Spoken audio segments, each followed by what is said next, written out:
Nous allons, tout au long de cette journée, tenter de vous faire entendre des témoignages de gens qui, dans leur domaine respectif, ont une expérience à vous faire profiter, que ce soit dans le domaine associatif, que ce soit dans les mairies, dans les conseils municipaux, que ce soit dans l'engagement journalistique. Il s'agit de vous montrer qu'on peut être un maire catholique, un professeur d'université catholique, un patron catholique, un journaliste catholique, et vous faire comprendre à quel point il est temps de reconquérir l'espace public pour faire entendre la voix catholique. Cette première table ronde, donc, va ouvrir ce colloque, table ronde que va animer Vivien Hoche, philosophe, avec monsieur l'abbé Xavier Beauvais, curé de Saint-Nicolas-les-Chardonnays et qui est le conseiller en doctrine catholique de Civitas, et puis le docteur Jean-Pierre Dickès, qui a différentes cordes à son arc. Il est le président de l'Association catholique des infirmiers et médecins, mais c'est aussi quelqu'un de très engagé dans la presse alternative, puisqu'il est à la fois directeur d'une émission à Radio Courtoisie, responsable de rubrique éthique pour Mediapresse Info, responsable aussi d'une rubrique éthique pour le journal Présent, qu'il écrit également pour Philipter, et bien sûr qu'il dirige les cahiers Saint-Raphaël, qui sont la référence en matière de publication médicale catholique. Merci Alain, merci à tous. Donc nous ouvrons cette première table ronde. S'engager au service du bien commun dans la cité est un devoir pour les catholiques. Alors il y a quelques mois encore, les catholiques, on les voyait dans la rue. Reprendre l'espace public, comme a dit Alain tout à l'heure, reprendre l'espace public, nous l'avions pris, nous l'avons pris, nous étions présents, visibles. Cependant, l'étions-nous comme catholiques? C'est la vraie question. Le laïcisme, si vous voulez, cette espèce de laïcisme larvé, a fait que, par exemple, la Manif pour tous n'a jamais mis en avant les 90% de catholiques qui les composaient. Elle avait peur, elle a toujours eu peur, qu'on soit clair, elle a toujours eu peur de se présenter comme catholique, alors que les catholiques étaient majoritaires. La vraie question, s'engager au service du bien commun, est un devoir pour les catholiques. C'est aussi comment s'engager comme catholique. Alors la première question, je voulais la poser à M. l'abbé Beauvais, parce que finalement, lorsque le catholique s'engage, c'est déjà une bonne chose. Mais pourquoi a-t-il peur toujours de s'engager comme catholique et de se présenter comme catholique? Pourquoi y a-t-il ce laïcisme larvé en lui? Beaucoup trop souvent. Je crois que dans beaucoup de cas, le catholique croit qu'il s'agit de se réfugier dans le spirituel. Autrement dit, un catholique doit réserver ses jours à une action purement spirituelle, purement religieuse. Or, nous appartenons à une société, l'homme est un animal social.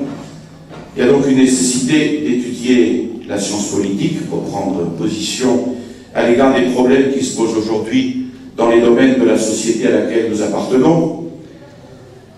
On va parler aujourd'hui du bien commun. Il est nécessaire par exemple de savoir de quoi on parle, et à ce propos, je crois qu'il serait bon que je donne une définition de ce bien commun, et je la tire des œuvres de Monseigneur Marcel Lefebvre. Le bien commun, voilà l'étoile polaire suivant laquelle doit se diriger le navire de l'administration. Ça, c'était le pape Pie XII. Il consiste dans l'établissement des conditions publiques normales et stables, telles qu'aux individus, aussi bien qu'aux familles, il ne soit pas difficile de mener une vie digne, régulière, heureuse, selon la loi de Dieu. Le bien commun est la fin et la règle de l'État.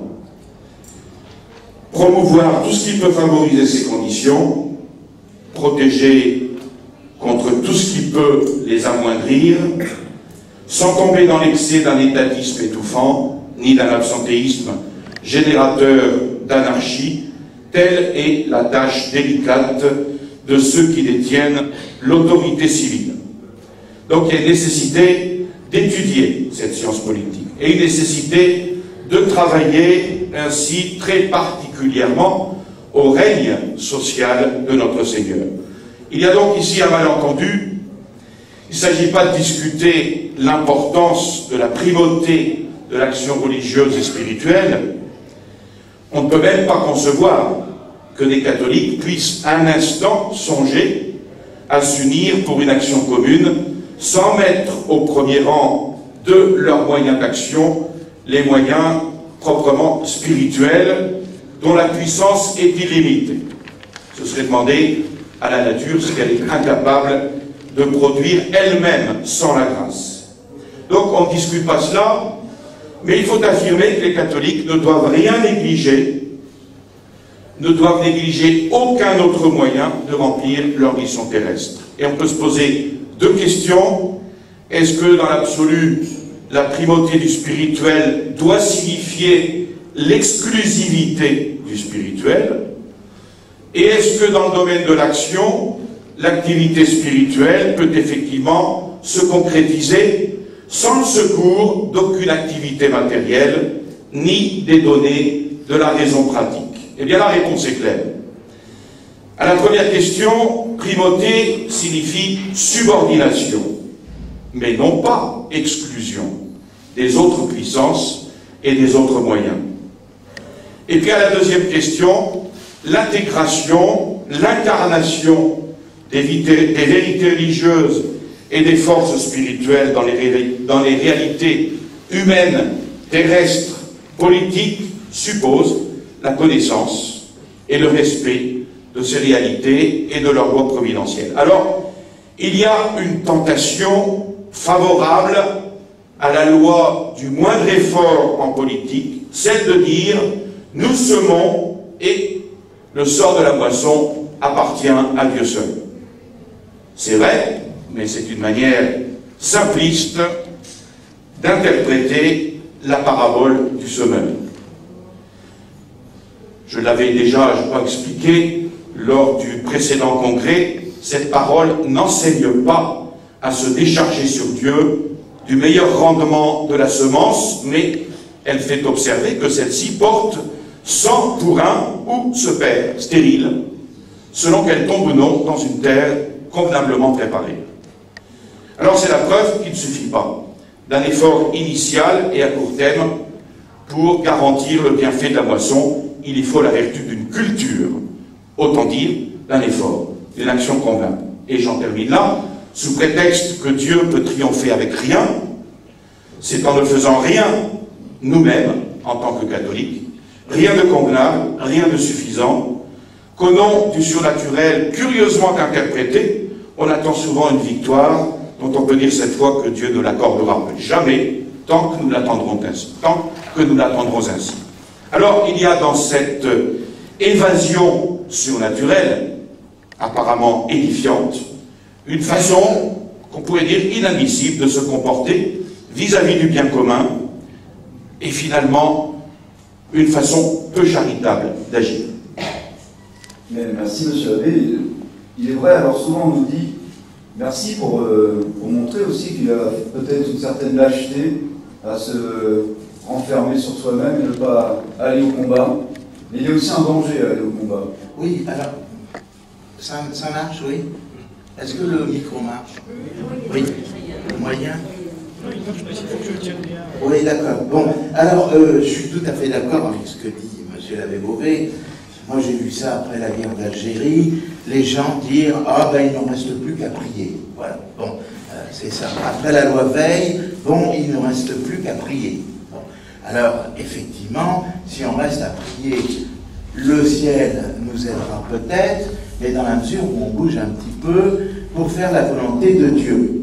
Alors, la question qui se pose maintenant, c'est compte tenu de la situation dans laquelle on est-il possible de faire quelque chose? Bon, si vous êtes des conseillers municipaux, vous n'allez pas vous ramener avec une bannière du Sacré-Cœur au conseil municipal.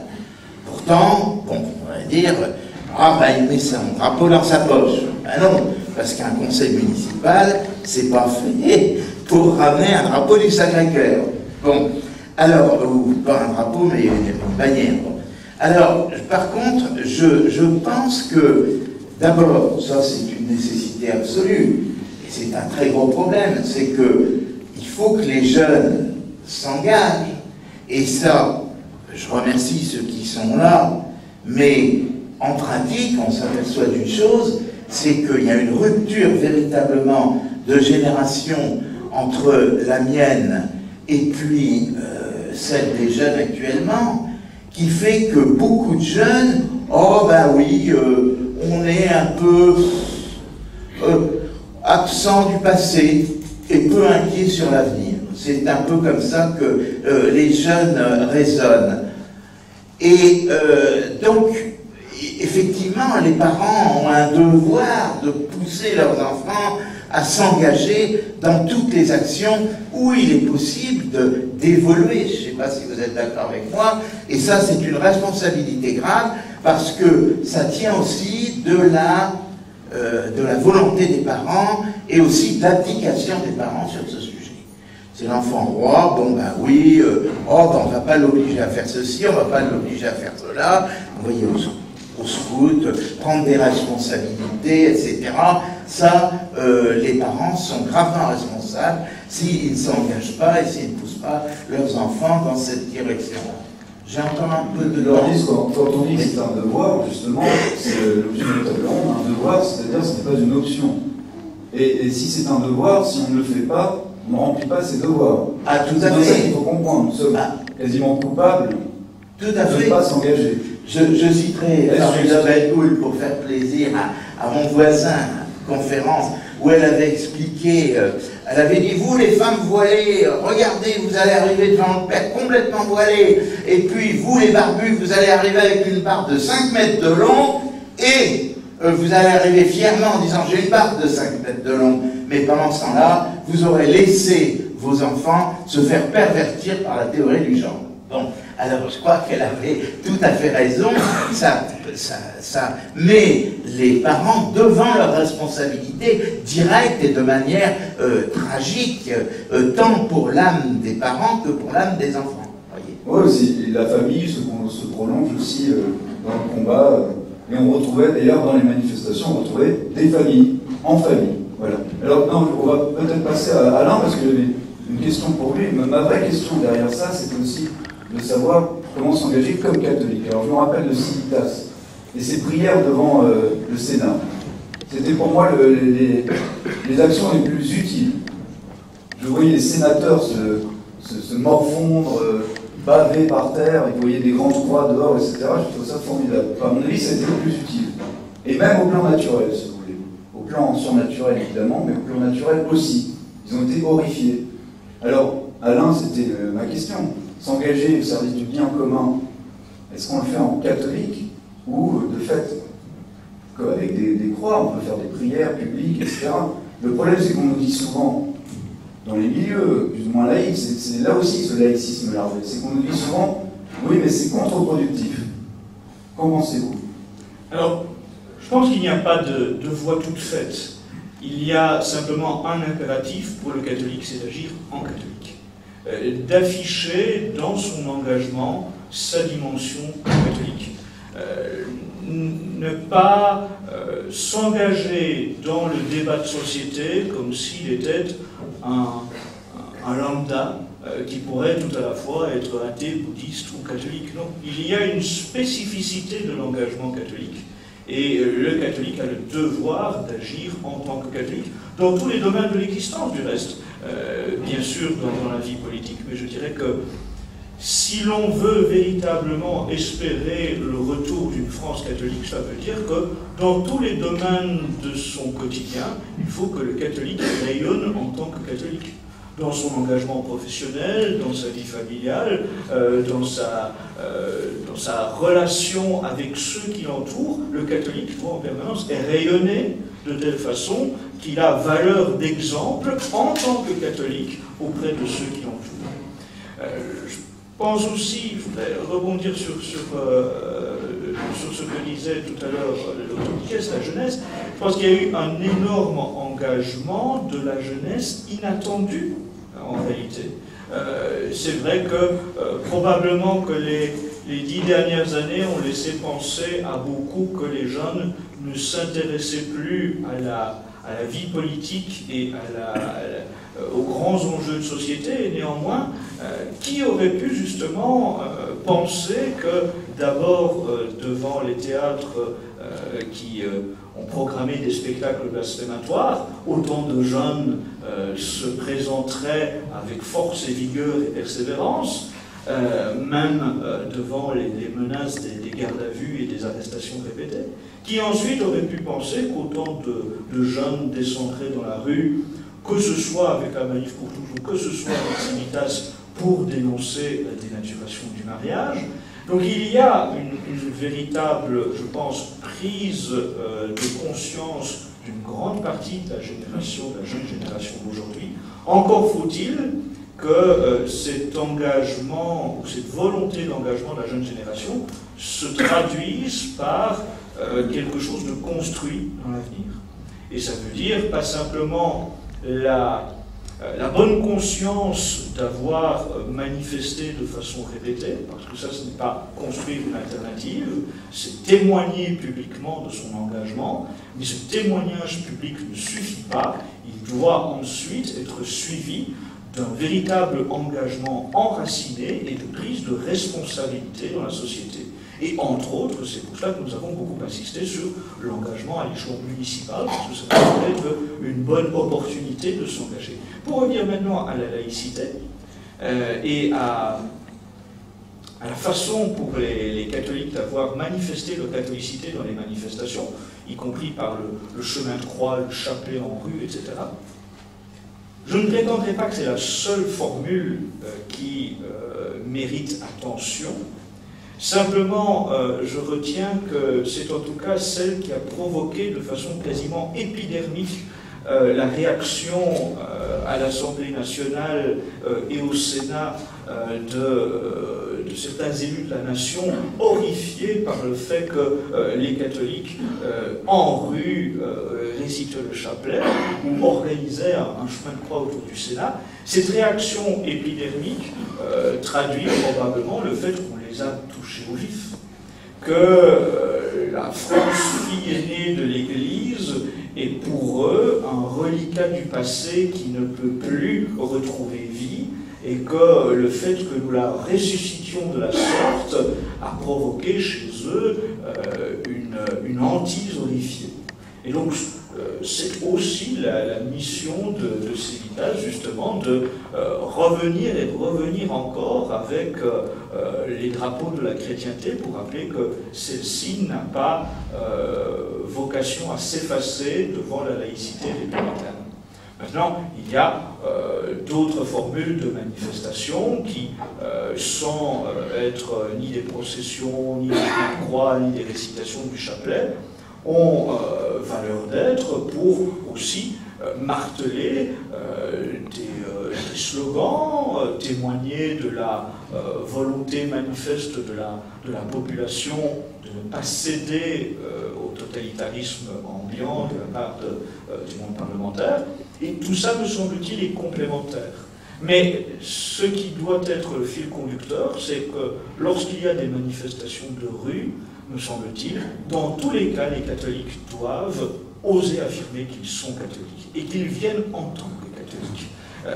Prétendre faire descendre les catholiques dans la rue pour ensuite leur demander de taire leur foi pour faire consensus, c'est une tromperie qui en plus ne trompe personne, parce que les médias ne sont évidemment pas dupes, se rendent bien compte que la grande majorité des gens qui sont dans la rue sont catholiques.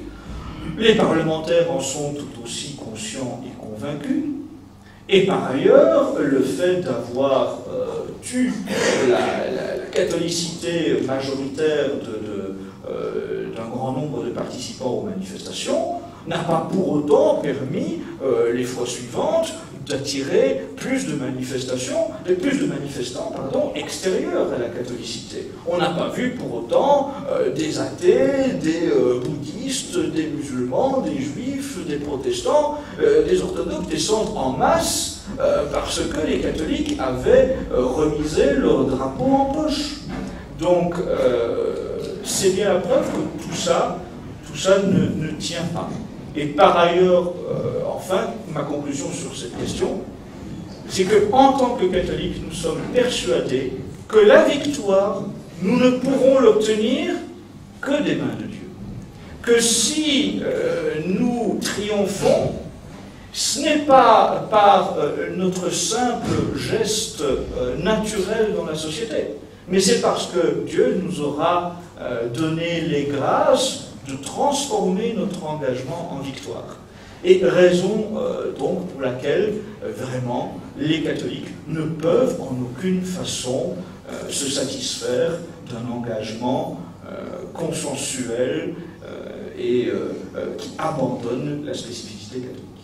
Voilà, alors je vais passer parce que le jeune catholique, ou le catholique tout court d'ailleurs, qui veut s'engager, il se retrouve devant diverses possibilités. S'engager dans un parti, dans une association, un mouvement catholique revendiqué, comme Civitas par exemple, ou d'autres, qui fonctionnent très bien d'ailleurs, et c'est une très bonne chose de le faire. Ou, à l'échelon local, voire même national, il peut s'engager dans une association ou dans un parti politique. Et là se posent de vraies questions.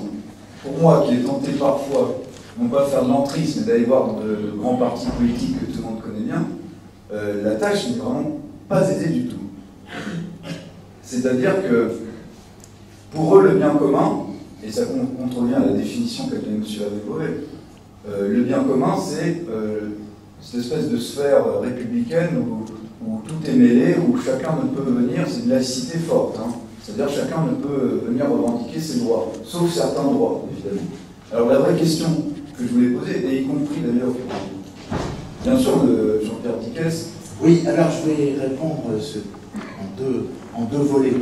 J'ai malheureusement pas de chance parce que je n'étais pas au courant des questions qui avaient été posées et M. Lavey-Beauvais a quelques marques d'avance sur moi. Bon, il y a deux volets, pardon. Il y a le volet politique, mais je me garderai de marcher dessus. Monsieur le maire qui est au premier rang, là, qui est... Monsieur le maire, il y a plusieurs maires, il y a 4 maires, alors celui que je connais, pour les autres, vous diront qu'évidemment, pour ramasser les poubelles, pour s'occuper du service d'inscription des naissances et des décès, il n'y a pas besoin d'un gros engagement catholique. En réalité, ayant été moi-même conseiller municipal et responsable d'une commission, je me suis aperçu qu'il y avait à ce niveau-là un niveau stratégique qui était la culture. Mais la culture, je veux dire, dans un budget municipal, il y a des tâches obligatoires qui sont de toute façon neutres et qu'il va falloir assurer dans tous les cas l'entretien des écoles primaires, l'entretien de la voirie, les poubelles, etc. Bon, ça, là-dessus, c'est neutre et on peut être de gauche, de droite, d'extrême gauche, d'extrême droite et faire son travail, hein, ou catholique ou pas catholique, on peut faire le travail mal ou bien. Mais là où on peut avoir effectivement une influence, c'est au niveau de la culture. Et ça, c'est important parce qu'on peut, à certains moments, intervenir pour essayer d'éviter, par exemple, des expositions sur l'homosexualité, par exemple. Bon. Alors, le deuxième volet, c'est celui de la culture même. Alors, mon cher ami Escada, ici présent, a oublié une de mes ailes, si je puis dire, c'est que je suis président de la Société académique du Boulonnais. C'est une société, alors j'écris moi-même, parce que je suis un régionaliste frénétique, je viens de sortir un ouvrage sur Boulogne et Louis XIV, et bien, en plus de tout ce que je fais, et là-dessus, c'est stratégique, parce que ce sont les gens qui lisent. Alors, il n'y a pas beaucoup de gens qui lisent en France.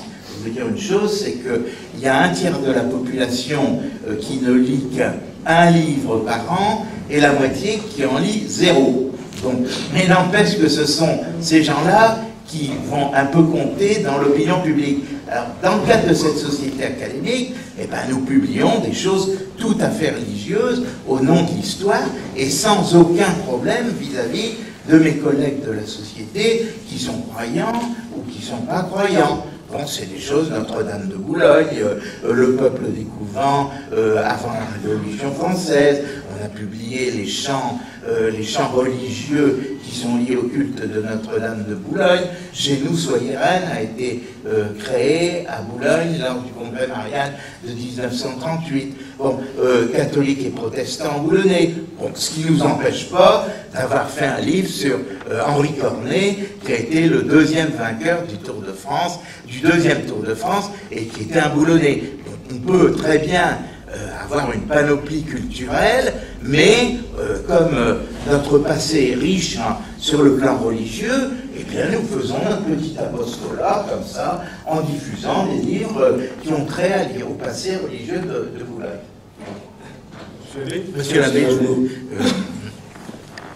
je voudrais rebondir sur ce qu'a dit tout à l'heure M. Stella, et vous, Vivien, quand vous avez parlé du laïcisme. Il y a en effet une espèce de laïcisme qui a infecté même l'esprit des catholiques. C'est ce qu'on appelle le naturalisme politique. Et il existe en l'homme une vertu qui lui donne de bien s'acquitter de ses devoirs envers Dieu, envers autrui, envers la société, envers son semblable. Et cette vertu, il ne faut pas l'oublier, c'est la vertu de justice.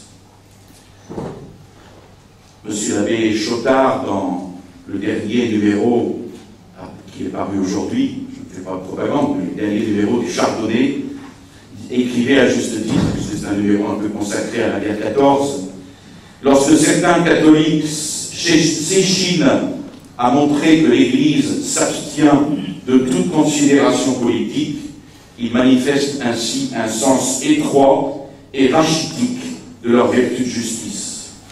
Et c'est très vrai. Donc l'action politique des catholiques, elle s'impose, elle est nécessaire pour réagir au naturalisme politique que Pie XI a condamné et qu'on appelle le modernisme social à l'égal du modernisme dogmatique. Et ce modernisme social, il tente à soustraire la vie publique nationale au contrôle de la morale et de la révélation chrétienne. Donc attention à ce naturalisme qui infecte les catholiques eux-mêmes. En effet, combien de catholiques aujourd'hui jugent, apprécient, agissent sur le terrain des affaires publiques comme ils rougiraient de le faire dans la sphère privée ou dans leur rapport avec leurs amis ou leurs connaissances, comme si la vie civique, économique ou politique n'était pas soumise aux mêmes lois naturelles et révélées que la vie privée. Donc rien n'a agi aussi puissamment en faveur de l'athéisme social que ce naturalisme politique. Monsieur l'abbé, un petit mot, quand vous avez le micro, un petit mot sur l'engagement de l'Éclair. On a beaucoup débattu de... Alors, si vous voulez un petit mot, il risque d'être long. Non, un petit mot avant de passer à celle-là. Un petit mot, parce qu'on a beaucoup débattu de la place d'Éclair dans la manifestation, on a beaucoup débattu de la place aussi des enfants aussi dans la manifestation. Mais est-ce que vous pouvez vous sentir participer aussi comme les autres communes? Alors, moi, j'ai un exemple type, et vous m'avez demandé de faire court, ça va être difficile. Un exemple type qui n'est pas si vieux, qui date de 1948, c'est l'exemple de l'évêque de Luçon, Monseigneur Cazot, un événement historique assez méconnu, malheureusement, des catholiques. Il faut savoir que le gouvernement de Vichy subventionnait les écoles catholiques et imposé aussi les paroisses sur toutes les œuvres paroissiales, surtout les kermesses, les œuvres de théâtre paroissiaux. Donc il y avait une taxe qui était imposée par le gouvernement, mais le gouvernement finançait les écoles catholiques. Et le gouvernement qui suit Vichy décide de supprimer ces subventions. Et Léon Blum, qui avait été chef d'un éphémère gouvernement socialiste, lança un avertissement prophétique: attention, les Chouans vont décrocher leurs fourches. Les Chouans, c'est-à-dire les catholiques de l'Ouest, Bretagne, Vendée et Pays de la Loire.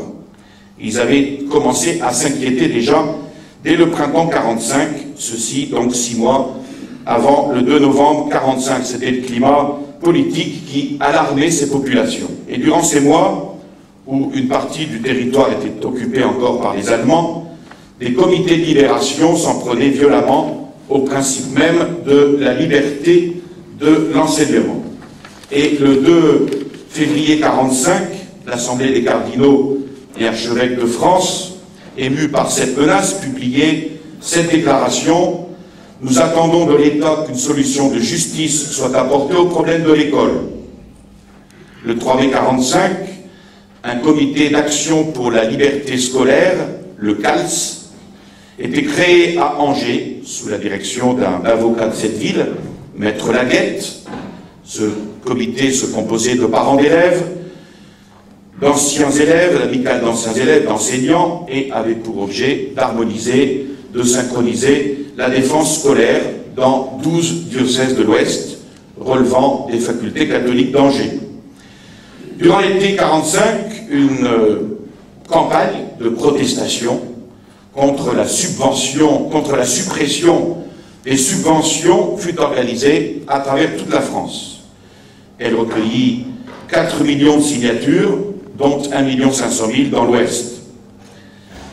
Pour la Vendée, dans une lettre pastorale du 14 avril 1945, Monseigneur Cazot, évêque de Luçon, donnait ses propres chiffres.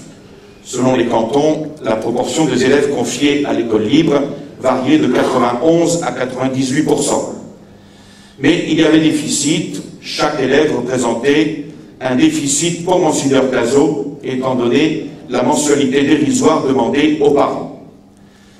Le 21 juin 1945, les comités de libération de la Vendée rédigent donc un cahier départemental destiné aux États généraux de la Renaissance française qui demande notamment la nationalisation et la fusion de l'école publique et de l'école libre par la réquisition des locaux, l'intégration de personnel qualifié.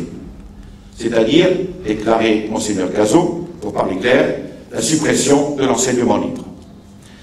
Et dès le lendemain, 22 juin, dans une lettre adressée à Messieurs le Président, à Mesdames et Messieurs les membres des comités de libération de la Vendée, l'évêque de Luçon s'élève solennellement contre l'intégration de l'enseignement libre dans l'enseignement d'État. Il écrit, je vous passe la totalité de ce qu'il écrit: je préfère vous en avertir, pour vous en empêcher, vous trouveriez une population tout entière debout pour la défense de ses droits, et avec elle un évêque qui n'est pas d'humeur à trahir les devoirs de sa charge. Cependant, les subventions de Vichy sont supprimées par ordonnance du 2 novembre 1945, et 2 jours plus tard, 4 novembre, 35 000 Vendéens se réunissent aux Herbiers pour un meeting de protestation, et c'est la clé des grandes manifestations qui vont réunir 70 000 personnes à Quimper, 50 000 à La Roche-sur-Yon et 80 000 à Nantes. Donc l'affaire des kermesses met le comble au mécontentement. Une loi frappée, comme je vous l'expliquais, d'une taxe des kermesses, séances théâtrales. Cette taxe n'avait jamais soulevé d'objection puisque l'État subventionnait les écoles privées. Donc il en a là différemment avec la 4e République, qui prétendit percevoir cette taxe, évidemment, alors que les subventions étaient supprimées. Et cette affaire va donc créer une agitation dans l'Ouest. Elle va mettre le gouvernement en grand embarras et va porter la question scolaire devant l'opinion publique.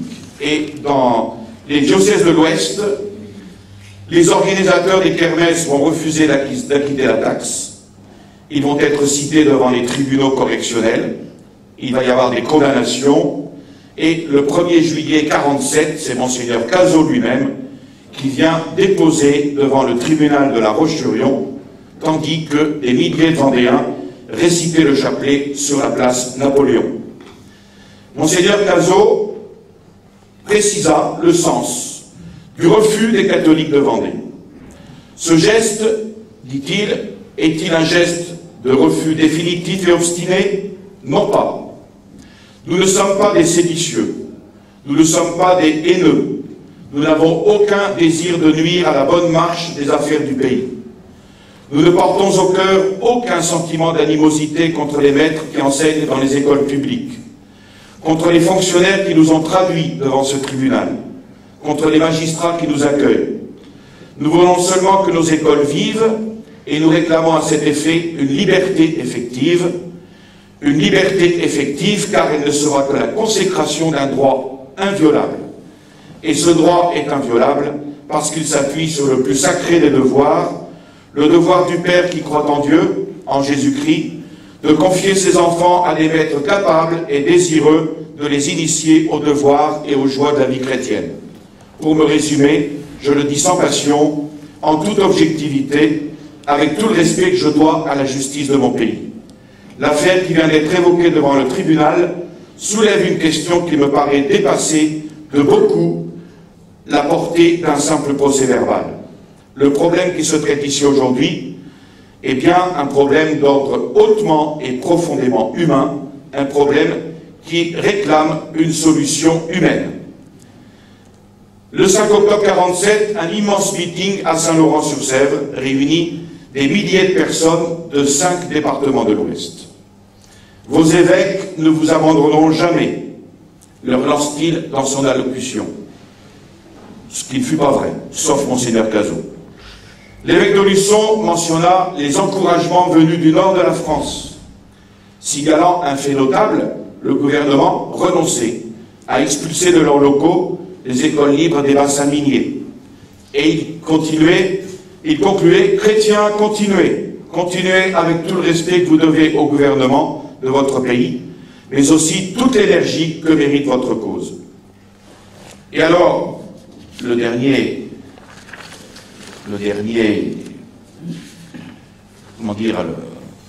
fait de Monseigneur Cazot, j'en passe un petit peu sur cette histoire, mais Paul Rabadier, socialiste, venait de renvoyer les communistes du gouvernement, et ceux-ci ameutèrent la gauche au nom de la laïcité, traitant Monseigneur Cazot d'évêque de guerre civile.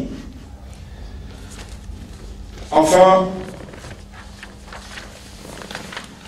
le deuxième meeting de Saint-Laurent-sur-Sèvre réunit à lui-même plus de 100 000 manifestants. 5 évêques étaient présents, dont Monseigneur Cazot, qui, dans son homélie, rappela que tous les Vendéens finançaient l'éducation nationale et payaient en outre 700 millions pour entretenir un équipement scolaire libre, lequel ne coûtait rien à l'État. Et voilà ce que propose Monseigneur Cazot. En face de cette situation, devant 100 000 personnes, à regret, certes, mais très nettement, nous n'hésitons pas à vous répondre. Devenu et très largement créancier de l'État, vous pouvez, sans offenser la loi morale, différer le paiement de vos impôts jusqu'à ce que votre débiteur accepte lui-même de s'acquitter de sa dette. De même que vos évêques vous ont accompagné jusque devant la barre des tribunaux lors des procès des kermesses, de même, demain, dans l'action nouvelle que vous entreprenez pour la défense de vos libertés et la revendication de vos droits, vous les trouverez toujours encore à vos côtés. Donc, Monseigneur Cazot lance la grève de l'impôt et je vous passe la suite puisque elle ne tardera pas à ce que le gouvernement finalement lève le pied et finalement recule devant ces lois qui prétendait supprimer toute subvention aux écoles catholiques. Donc ici, vous avez un exemple de ce qu'a pu faire l'Église. Un autre exemple, mais je le passerai, ce serait celui des évêques d'Espagne. Tout à l'heure, si vous avez chacun, une personnalité catholique qui s'est engagée dans les politiques pour le bien commun. Alain Escada. Je voudrais revenir sur ta question par rapport, d'une part, à l'engagement des clercs dans les manifestations, d'autre part, par rapport aux enfants. D'une part, l'engagement des clercs dans les manifestations, on a vu à quel point c'était parfois incompris dans cette société laïciste. Et encore une fois, comme l'a rappelé à l'instant M. l'abbé Beauvais, c'est tout simplement par méconnaissance de l'histoire, une fois de plus. Faut-il tout simplement rappeler les grands événements de 1905, lorsque, en France, le gouvernement cherche à imposer les lois de laïcité et de séparation de l'Église et de l'État?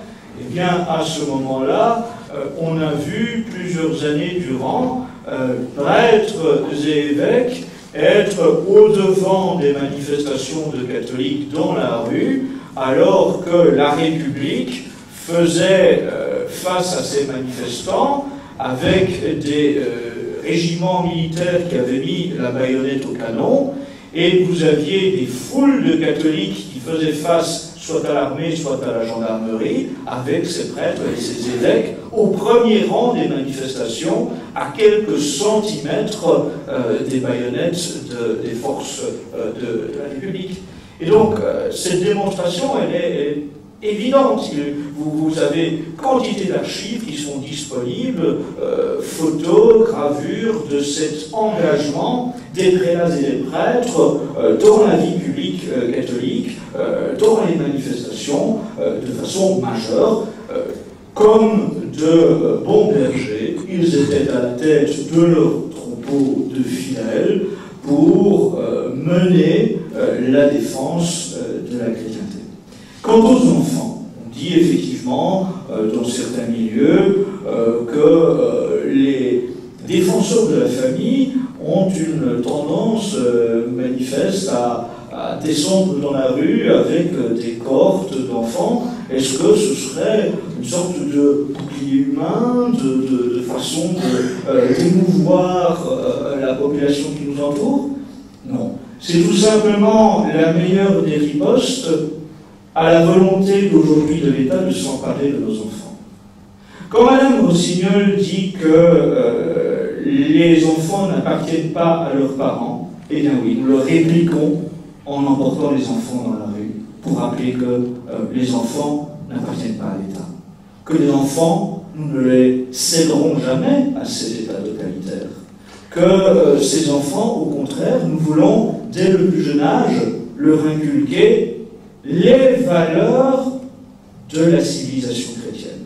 Que les parents chrétiens en ont le droit, et que, quel que soit le gouvernement laïciste qui détienne le pouvoir en ce moment, ce droit-là, nous ne l'abandonnerons jamais, et que, s'il le faut, nous reconnaîtrons des moments où l'épreuve de force s'impose, parce qu'il est hors de question que nous considérions que le totalitarisme ambiant doit nous forcer à abandonner nos enfants à cet ordre républicain pour qu'ils en fassent des êtres qui perdent toute relation naturelle avec leurs parents, avec leur foi, avec leur famille, avec les fondements civilisationnels de base, pour que ensuite cette école de la République en fasse des êtres empathiques pour les transgenres à la Conchita Wurst.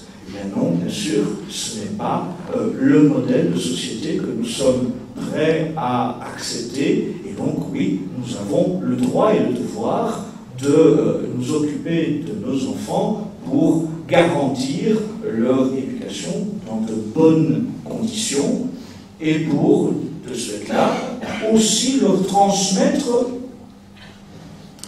la certitude que pour le catholique, la vie est toujours un combat. Que, quelle que soit la génération à laquelle ils appartiennent, quel que soit leur âge, ils doivent mesurer que en tout temps et en tout lieu, le catholique est en principe voué au combat. Que la chrétienté est une conquête ou une reconquête de tous les jours. Et donc, oui, nos enfants doivent aussi être habitués à cet état d'esprit. Assez du confort, assez du matérialisme. Faisons tout ce qu'il faut pour que nos enfants soient de vaillants soldats de la chrétienté. Alors, faut-il désespérer? Si vous voulez, ça fait presque plus d'un siècle que la République s'acharne sur les familles. Le sait, Ferdinand Buisson, toute cette lignée qui va jusqu'à Vincent Pétain maintenant. D'ailleurs, il est maintenant un peu perdu, tant mieux, mais l'esprit demeure. Le problème, c'est que on le sent quand on est engagé dans des mouvements, c'est que les catholiques, on a l'impression qu'ils sont moins militants que nos ennemis. Les gens d'extrême gauche, les homosexuels, etc., sont des ultra militants. On les voit en face de nous. Et d'autant plus qu'ils ont des subventions. Bon. Mais nous, la République a tellement tapé dessus qu'on s'est un peu renfermé sur nos familles, justement. On a mis nos enfants dans les écoles libres. C'est pourquoi, d'ailleurs, la plupart, ce sont des musulmans qui se lèvent contre la théorie du genre. Parce que les catholiques ne sont pas touchés par ça. Leurs enfants, ils l'ont bien compris depuis longtemps, ils sont déjà dans des écoles libres. Voilà, des écoles catholiques. On va refaire le tour, je vais peut-être répondre d'abord un mot et puis ensuite. Je pense que nous avons en face de nous un adversaire multiforme qui est la culture du lobby.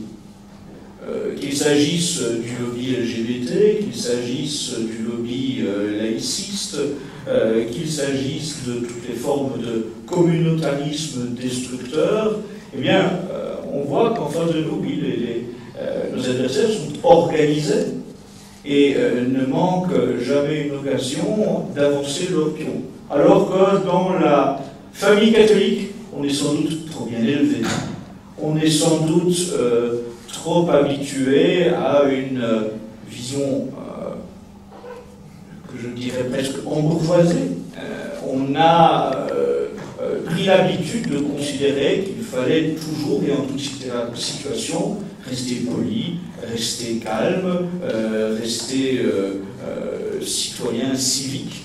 Eh bien, il est temps de constater que lorsque l'épreuve est là, l'épreuve de force est là, la bonne éducation, les politesses, le savoir-vivre se mettent un petit peu en retrait parce que nous sommes aussi à même d'être des hommes de conviction et de faire entendre la clameur avec la force nécessaire qui doit l'accompagner. La particularité, c'est que notre catholicité fait que même lorsque nous sommes dans la bataille, nous restons empreints des grands principes catholiques. Et que donc, la parole donnée, la loyauté, la vérité sont chez nous des valeurs intrinsèques, même dans le combat. Nous n'avons pas de double langage, nous n'avons pas de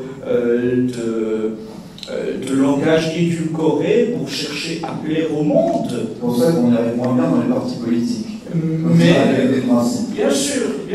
Mais c'est le devoir du catholique, me semble-t-il, c'est de mettre fin à la tiédeur de ce temps, surtout dans notre famille de conviction. Il n'y a plus de place pour les tièdes, Dieu vomit les tièdes. Alors du temps, nous n'avons plus beaucoup. Vous pouvez dire peut-être un petit mot oui, je voudrais, 2 minutes. En fait, il y a 2 cas de figure qui sont évoqués. Le premier cas de figure, c'est ces périodes de crise difficile où les ennemis de l'Église, Satan lui-même se réveille et d'un seul coup se déchaîne d'une manière ou d'une autre. Nous y sommes actuellement avec tout ce que l'on peut faire sur le gender, avec tout ce qui se fait présentement. Bon, alors ça rappelle la période que dit M. Labbé, mais il y en a eu d'autres dans l'histoire, on peut en trouver des dizaines. Et même dans ça, d'accord, je suis bien d'accord qu'il faut y aller. Ça c'est évident, il faut que les catholiques soient très très présents, mais enfin, force est de reconnaître qu'il y a une déstructuration du tissu catholique, que les catholiques, pendant des générations, nos parents n'ont pas vu venir le coup, et ils ont laissé se désagréger le tissu. Bon, quand j'étais petit, le vendredi soir, Radio Luxembourg, on écoutait la Passion de Charles Péguy, extrait du Mystère de la Charité de Jeanne d'Arc. Maintenant, il y avait tout ça, ça a disparu. Bien. Donc, il y a un autre problème, qui est celui, si je pourrais dire, de celui de la routine quotidienne. Il y a la bagarre quand il faut se bagarrer, et puis il y a le tissu qu'il faut essayer de reconstituer, et ça c'est au jour le jour, je veux dire, c'est nous dans nos familles, nous dans la société, et actuellement c'est très typique dans les repas mondains, entre guillemets, auxquels on ne peut pas échapper dans certaines circonstances, il y a des sujets qui sont tabous. C'est la question de la religion. Jamais entre repas de médecins, on aborderait la question de la religion. Pourquoi? Parce que les médecins catholiques n'osent plus montrer leur nez, alors on parle de la pluie et du beau temps, puis de l'école où sont les gosses et des vacances au ski. Vous voyez, alors on est arrivé à une période extrêmement réductrice, et véritablement notre lutte, elle est pas seulement au moment des manifs, mais en même temps, dans les associations, dans les conseils municipaux. Il ne faut pas, je suis tout à fait d'accord avec l'abbé Beauvais, c'est qu'il ne faut pas hésiter à se montrer en tant que catholique, parce que quand on se tait face à quelque chose, face à une attaque, eh bien de fait, on est devenu complice et on a rougi de Jésus devant tout le monde. Et ça, on n'a pas le droit de le faire, et c'est pas toujours facile. Merci. Bon. Notre petite table ronde va terminer. Je vais juste vous laisser me dire à la salle, tout le monde, en 2 mots, rapidement. Moi, je vais dire que j'ai pas d'espoir, mais j'ai beaucoup d'espérance. Hein. Très peu d'espoir quand on voit les choses de ce monde, mais beaucoup de vertu théologale et d'espérance. Un mot devant la salle pour dire pourquoi faut-il pas désespérer? Alors, il y a un mot. En politique, tout désespoir est une sottise absolue. Ici, Charles Maurras.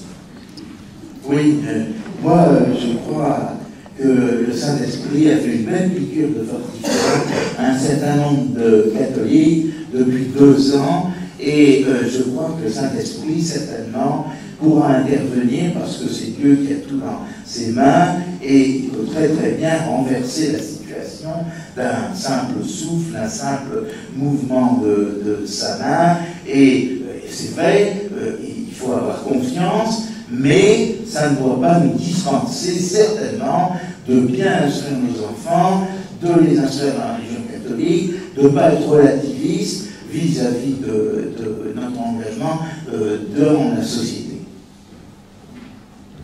J'aime citer Jeanne d'Arc et donc, comme à l'habitude, rappeler qu'en mon Dieu, les hommes bataillent et Dieu donne la victoire. Merci, monsieur l'abbé Beauvais, monsieur le président de la